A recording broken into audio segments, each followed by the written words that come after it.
Okay, so let us pray. Panginoon, tinataas po namin inyong pangalan sa kalagitnaan po namin ng mga mananampalataya sa inyo.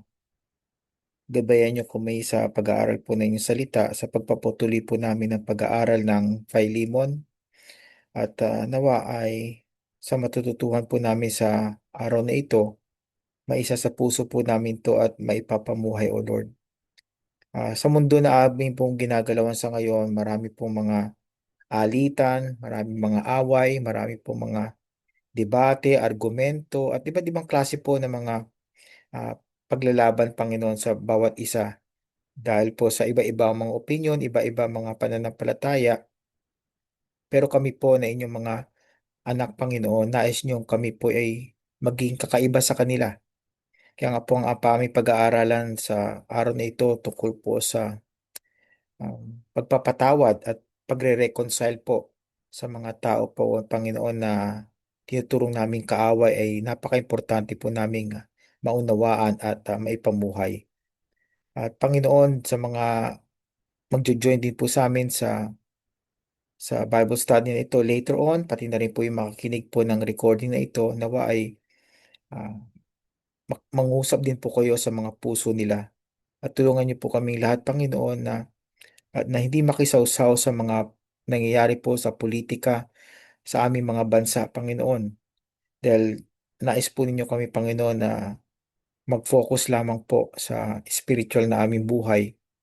Nandun po yung mga panahon na kailangan po namin magsalita, pero yung mag involve po sa partisanship, yung mga division na nangyayari po sa iba't ibang mga bansa, hindi po nyo nais to, Panginoon. At nais nyo kami po ay patuloy na humingi ng bay at patnubay sa inyo at kayo lang pong aming susundin. At nakikita po namin sa inyong salita na ang aming Panginoong Hesus ay hindi rin po nag-involve sa political affairs po during his time. Kundi lagi po niya sinasabi sa kanya mga tagasunod to submit to the authorities, Panginoon, during his time. So, Panginoon, ganun din po ang gawin po namin at patuloy po namin ipanalangin ang aming mga pinuno ng bayan, O Lord. Pati na rin po yung mga pinuno sa aming mga iglesia, O Lord, ng pananampalataya. Ito pong panalangin ko sa pangalan ni Jesus. Amen. Alright, so pagpapatuloy po natin ang pag-aaral ng Philemon, no? Katulad ng pag-uusap natin kanina, ito po ay isang chapter lamang at 25 verses. Uh, 2 weeks ago, pinag-aralan po natin yung introduction, no? Yung verses 1 to 7. Doon po sa verses 1 to 7, nakita po natin na meron pa nga grupo ng mga tao na sumasamba sa Panginoon dito po sa bahay ni Philemon. Kaya nga po doon sa introduction sa 1 to 7, nakita po natin yung patotoo po ng Apostol Pablo kay Philemon na itong tao na ito, si Philemon, ay hindi lang po padre de pamilya, kundi siya rin po ay namumuno sa pananambahan po sa kanyang bahay. At pinakita po dito ng Apostol Pablo yung pagmamahal para po sa taong ito. At dito po sa ating pag-aaralan sa araw na ito, sa verses 8 to 14, makita po natin yung layunin po ni Pablo kung bakit po siya sumulat kay Philemon. Okay? So ito pong kasulatan nito po talaga ay very personal, no? Talagang directly para kay Philemon. Wala siyang masyadong tinutukoy dito ng mga doktrina or talagang prinsipyo, pero ito po ay personal na ugnayan po niya kay Philemon para po sa isang tao na makita po natin mamaya na ang pangalan po ay si Onesimus, na isa pong servant o during that time alipin po ni Philemon na tumakas po sa kanya. At nang tumakas po ito si Onesimus, naging Kristiyano rin po siya sa pamagitan po ni Apostol Pablo. At tanda po natin, sinulat po ni Apostol Pablo ito habang siya po ay nasa preso, no? Naka-imprison po siya sa Roman jail. Okay? So, gagamitin po natin Bible study nito using the SOAP method, yung Scripture, Observation, Application, and then Prayer. Okay? At ito pong iminumungkahi ko rin po sa mga karamihan ng mga mananampalataya, kung kayo po yung nagsasagawa ng inyong sariling Bible study, yung sarili po ninyong oras sa Panginoon, gamitin nyo rin po itong method na ito. Simple lang po ito at mabilis pong maunawaan. Okay? Hindi ito masyadong malalim, pero dito po makikita po natin yung talagang meat, no? Yung karne ng salita ng Diyos. Okay? So puntahan po muna natin yung S part, scripture. Okay?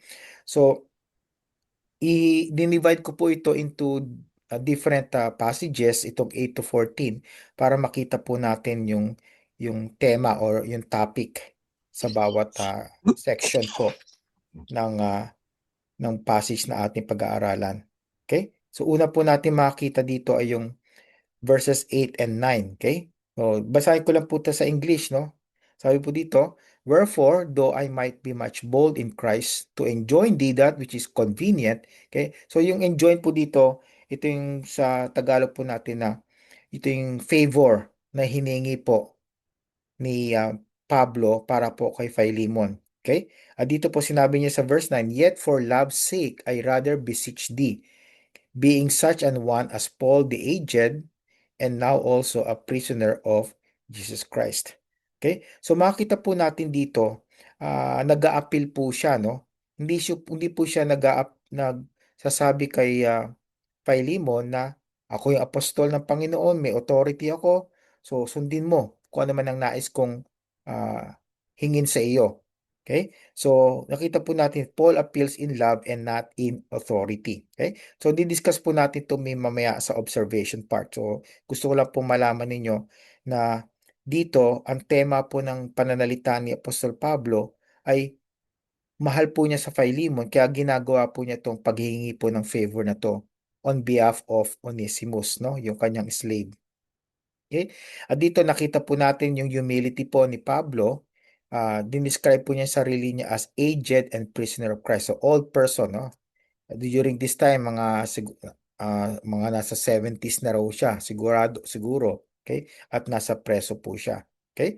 So yung second part po ng pag-aaral na po natin sa verses 10 and 11. Okay? Sabi dito, I beseech thee. So dito nakita po natin ang layunin po ni Pablo kung bakit sumulat siya kay Philemon. Sabi niya, I beseech thee. So, sa Old English po itong word na beseech, pero napakaganda po nito kasi ibig sabihin to beg or to plead. Okay, yung nagmamakaawa na parang beggar, no? Kita po natin mga beggar po dyan sa Pilipinas o sa mga lugar sa mundo ngayon. Nakakalungkot nga po talaga kasi kahit dito po sa amin sa Canada, marami muna po talaga mga beggar, mga homeless. So kita po natin yung mga taong yon, talagang they are in deep need, no? Marami po silang pangailangan. So, nanghihingi po sila ng pera, nanghihingi ng pagkain. So, ganun po ang tema po ni Apostol Pablo dito. Nagpi-plead po siya, nagbe-beg siya kay Philemon on behalf of Onesimus. At tingnan po natin dito, tawag po niya kay Onesimus son. Tinawag po niyang anak si Onesimus kasi anak po niya si Onesimus by faith. Okay? Just like Timothy po. Si Timothy rin po nakakilala sa Panginoon at naging follower po ni Kristo sa pamagitan po ni Apostol Pablo. So si Onesimus, ganun din po. Okay? Sabi po niya, whom I have begotten in my bonds. Okay? So habang nasa preso po si Apostol Pablo, ito pong si Onesimus ay naging anak po niya sa pananampalataya. So, kita po niyo dito, no?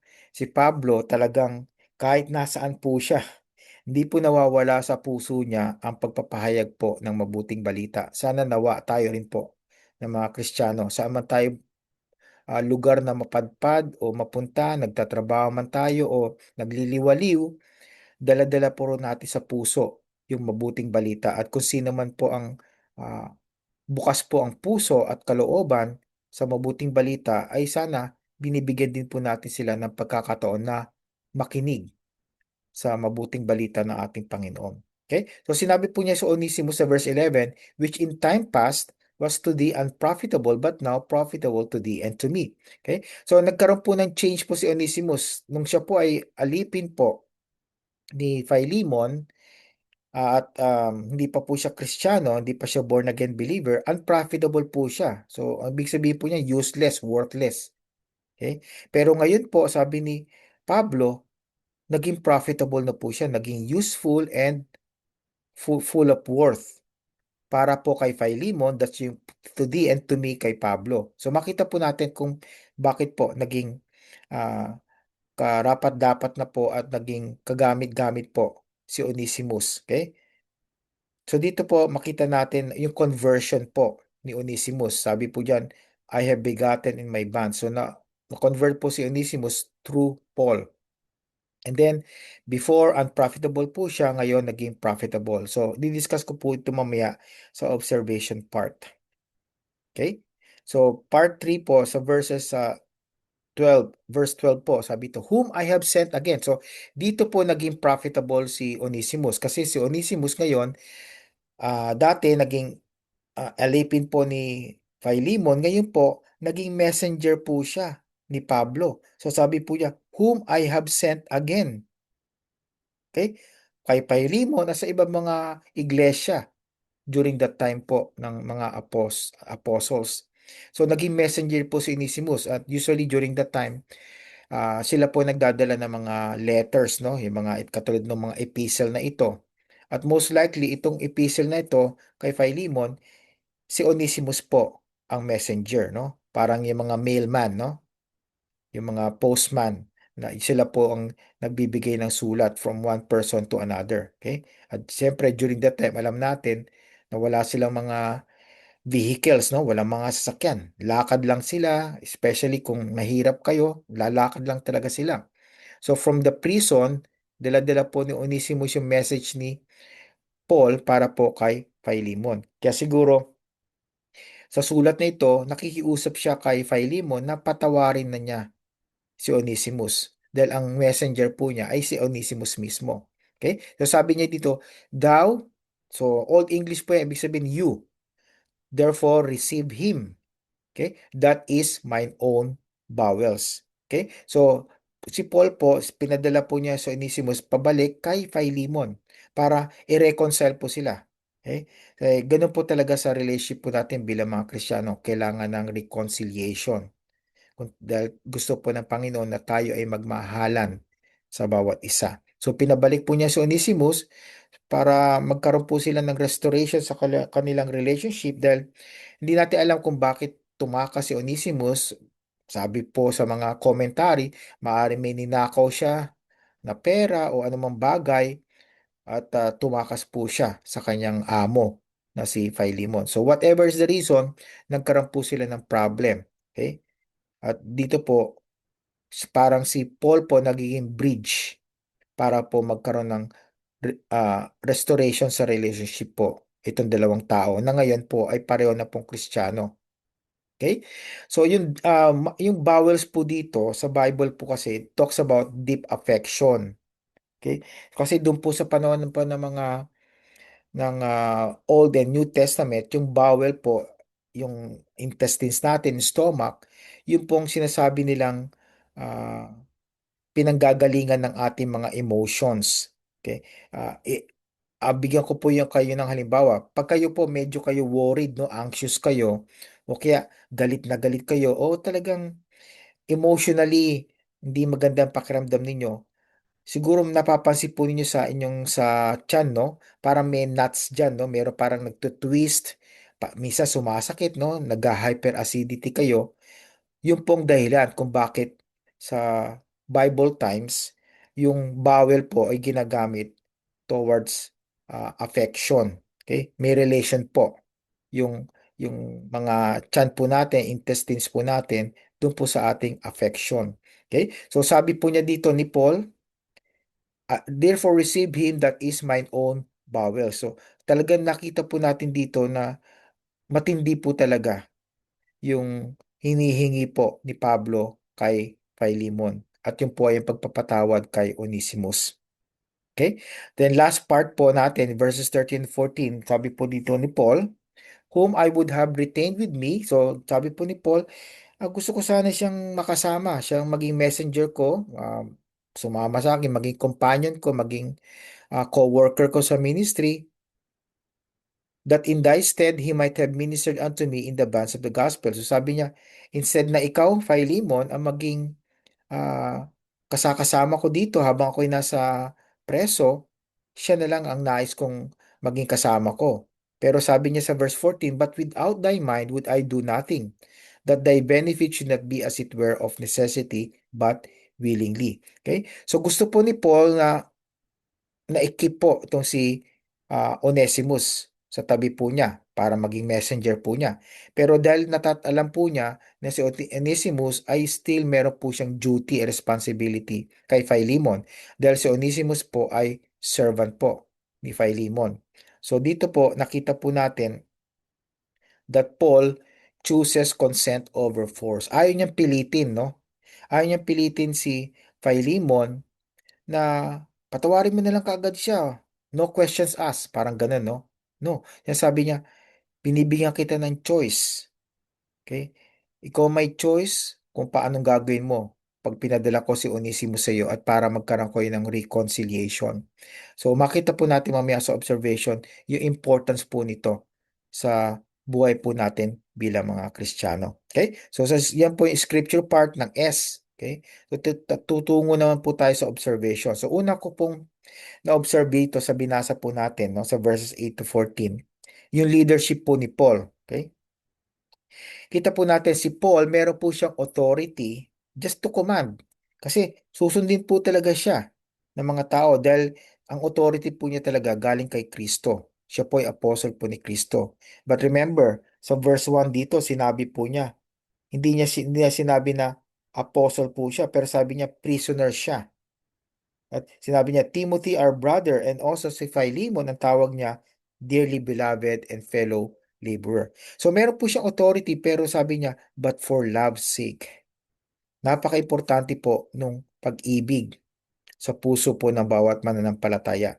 Kahit na po si Paul, meron siyang authority, he was a great leader, sabi po niya, kailangan magpakita pa rin ako ng pag-ibig sa iyo at sa lahat ng tao.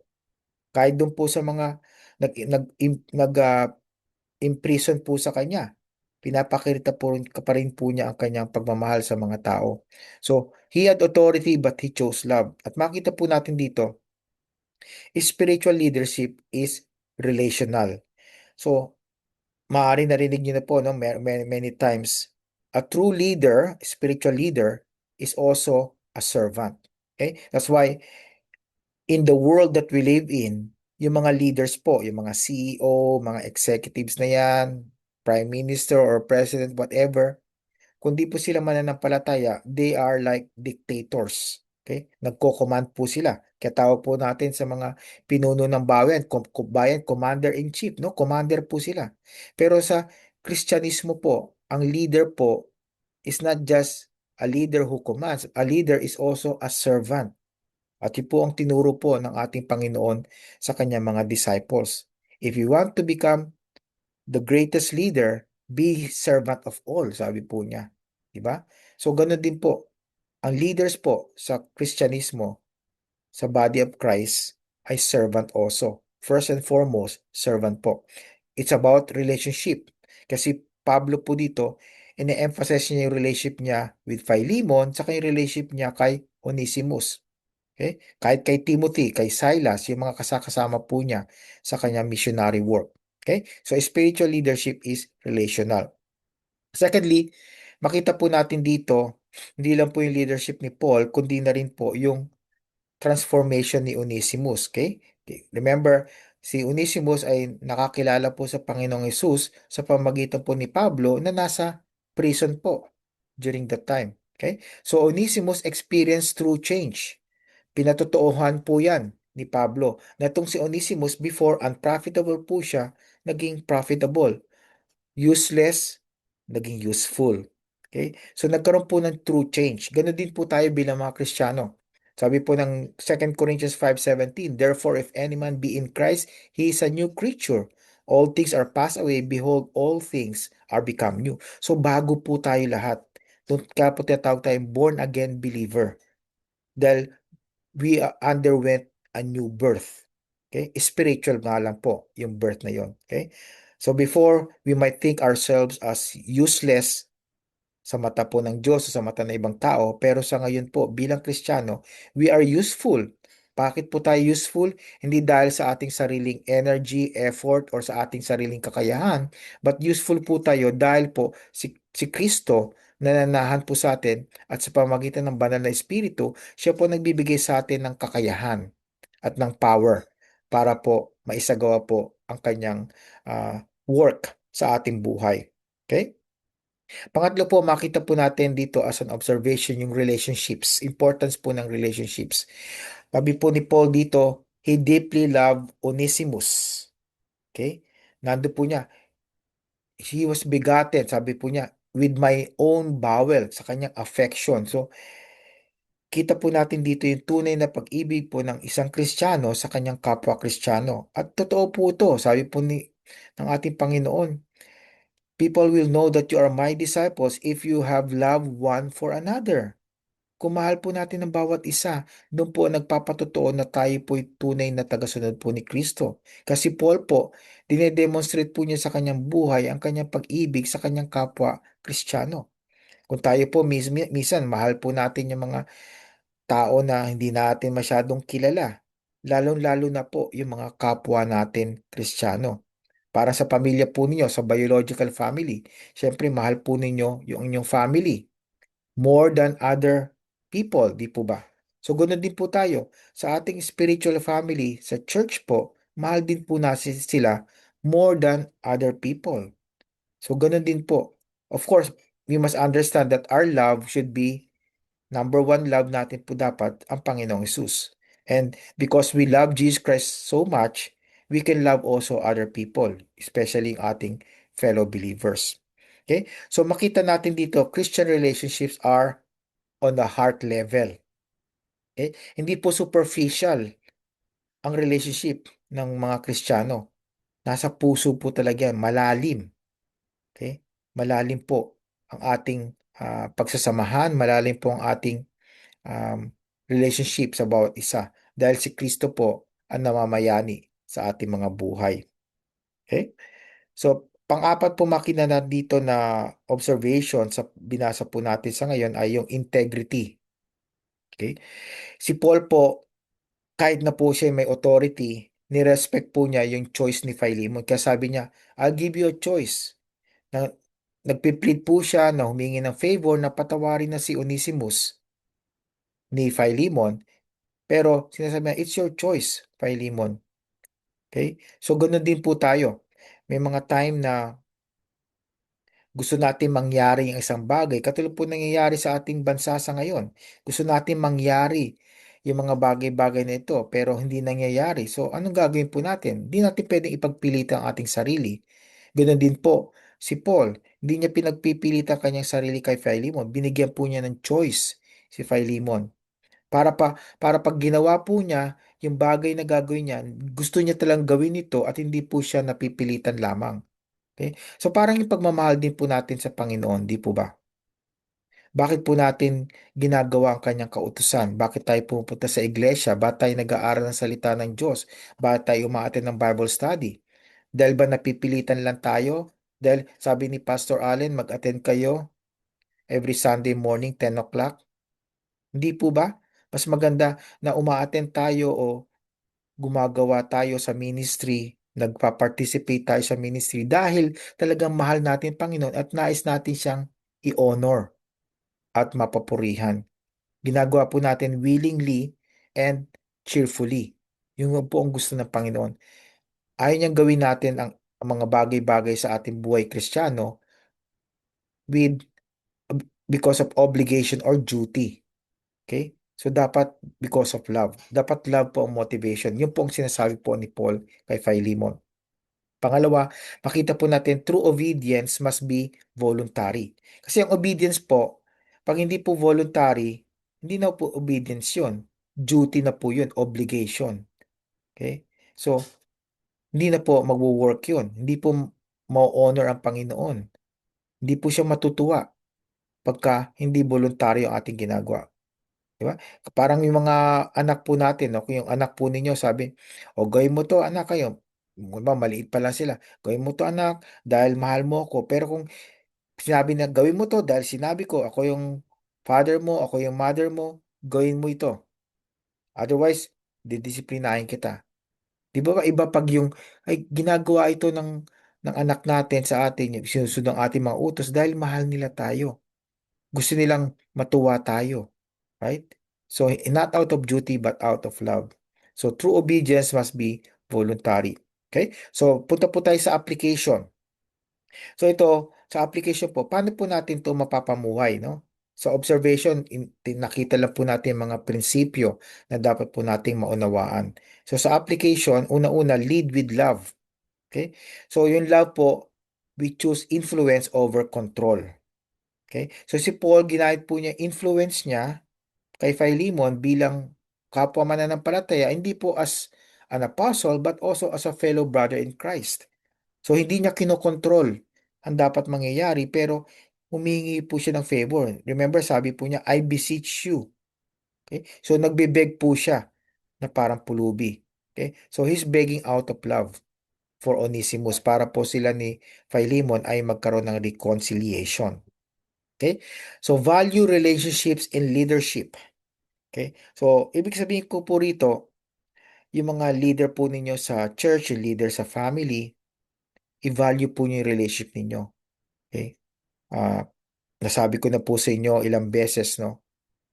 Bukod po sa Panginoong Yesus, na dapat siya yung pinakamahal po ninyo sa lahat ng tao o sa lahat ng mga bagay na meron po kayo, siya po dapat number one love po nyo. At pangalawa po, na dapat nyo mahalin ay ang inyong pamilya, biological family. Bakit po? Kasi po sila ay ministry din po ninyo. Maaring kayo po, yung mga members po ng family nyo, hindi pa po mga Kristiyano or siguro malapit na pero hindi pa talaga tunay na Kristiyano. Alagaan nyo po sila dahil sila po yung una nyong ministry. At pangatlo po, syempre yung kapwa nyo mananampalataya. So relationship is so important. That's why we always emphasize Christianity is not about religion. It's all about relationship. Hindi po ba? Si Kristo po, no? Nung siya po'y nabubuhay pa, ang kanyang mga kapatid, no? Yung mga siblings po niya, talagang tinutuligsa siya, kinukutya po siya, di po ba? Hindi sila naniniwala kay Jesus. They're not believers in God. Pero nung si Kristo po'y namatay, kita po natin, yung dalawa po niyang half-brother, si James at si Jude, yung dalawang sumulat po ng books sa New Testament. Sila po'y naging leaders po sa iglesia po ng Panginoong Sus. So, kita po natin doon na hindi niya pinabayaan even ang kanyang sariling pamilya. So, kayo rin po. I-value po niyo yung relationships. So, hindi lang po yung pamilya, but hindi sa church din po ninyo, kung saan congregation kayo uma-attend. I-value niyo po yung relationship ninyo. At tayo rin po, sa grupo natin, we value our relationship with one another. As much as possible, we don't want to offend anyone. Okay, we don't want to hurt anyone. We want to encourage rather than discourage. So value relationships. Then next one is believe in change. Okay? There are some people na sometimes we don't think magbabago sila. Okay? Pero tandaan po natin, hindi po tayo nagpapabago ng tao kundi ang Panginoon. So God can transform people. All throughout the Bible, nakita po natin, maraming tao ang binago ng Panginoon. Kahit na kung babasahin po niyo yung story nila sa simula, parang hindi sila candidates for transformation. Dahil tinitingnan po natin ang mga istorya ng mga tao sa ating sariling pananaw. Pero hindi po natin nakikita yung ano yung nakikita po ng Panginoon. So when we pray for people, God will change them. When we pray for ourselves also, God will change us. So napaka-importante po talaga. Do not define others by their past. Some of you probably in the past, hindi po maganda ang buhay po ninyo. Maaaring nasa drugs kayo or alcoholic kayo o talagang hindi maganda ang buhay niyo. Messy. Sabi nga ba, messy life. Pero kita po niyo ang buhay niyo ngayon. Completely changed by the Lord. So, hindi natin pwedeng sabihin na, oh, ikaw ganito ka in your past, o sa ang present mo ganito yun, ang future mo ganun pa rin. No. God can change any one of us. Ano man po ang kalagayan natin sa buhay, spiritually or physically or whatever nangyari po sa ating past. Yung past is past. That's why only God can change us. So ibang mga tao na akala natin hindi rin babaguhin ng Panginoon dahil napakasama po nila. You'll never know. Si Pablo nga po, di ba? Marami siyang pinapatay ng mga Kristiyano.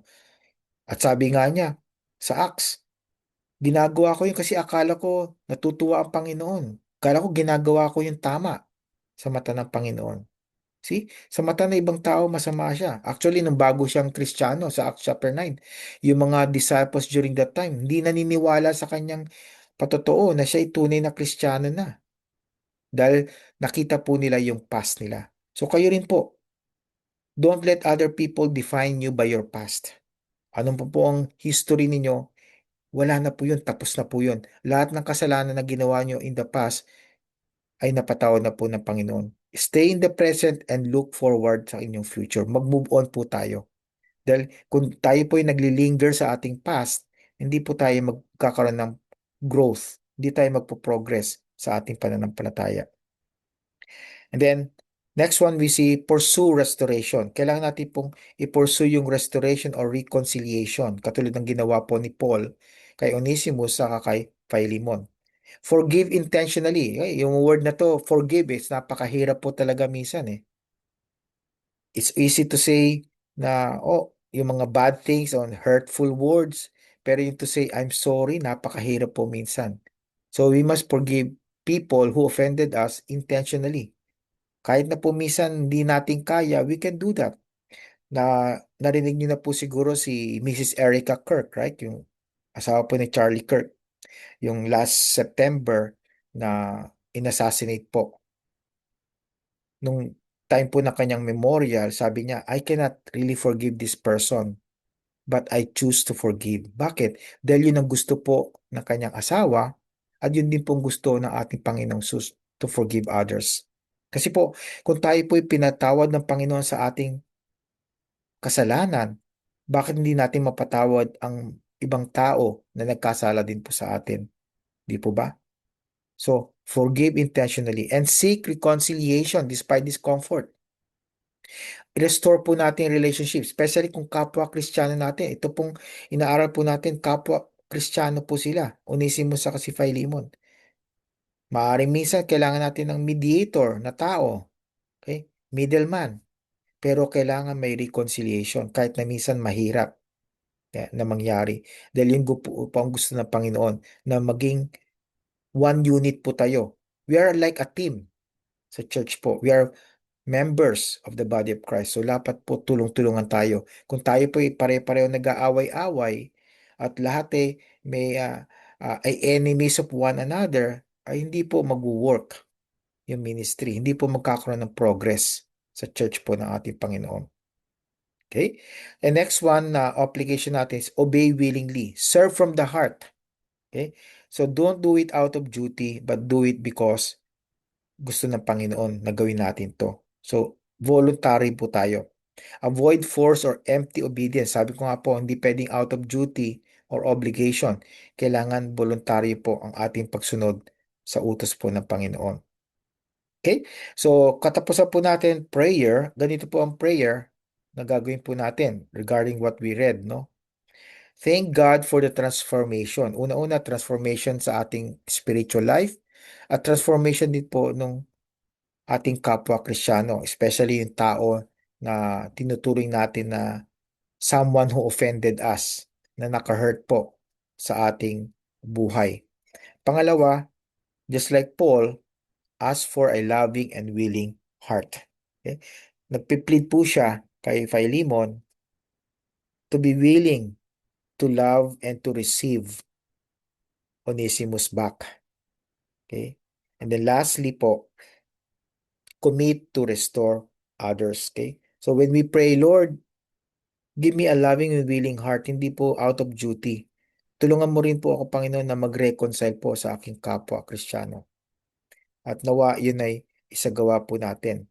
Okay? So ganun po ang SOAP Next week po, ang babasahin naman po natin yung verses 15 to 20.